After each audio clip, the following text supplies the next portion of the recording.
le futur, aller en prison est un cauchemar pour les pauvres, car même éteindre la lumière coûte de l'argent. Sans argent, impossible de dormir. Chaque jour, un colis est livré. À l'intérieur, un crochet, une pelote de laine verte et une notice explicative. Après une journée d'efforts, il tricote un bonnet pour bébé. Lorsqu'il remet son ouvrage, son compte est crédité de 20 centimes. Mais c'est insuffisant.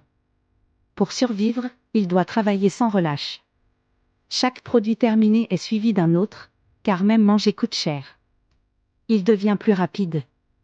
Pour économiser, il ne coupe plus la lumière, ne mange qu'un repas par jour et évite même les toilettes. Il coûte 30 centimes.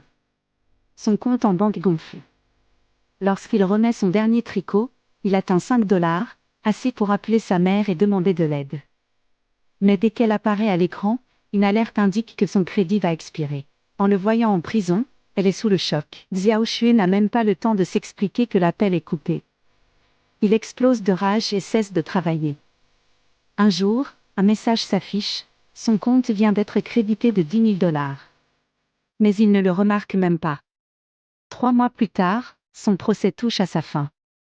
Deux choix s'offrent à lui, plaider coupable et purger 45 ans de prison, ou utiliser son argent pour un avocat.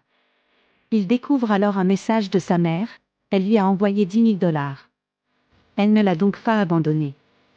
Il engage un avocat et voit son compte se vider. Peu après, il est en ligne avec un ténor du barreau. Mais l'avocat lui annonce que son affaire est trop compliquée et qu'il n'y a aucune solution. Il lui conseille de plaider coupable, puis raccroche. Jusqu'ici, Xiao Xue ne sait même pas de quoi il est accusé. Il se souvient seulement d'avoir couru quelques mètres avant qu'un drone policier ne l'arrête. Son argent est parti, et l'avocat ne l'a même pas écouté.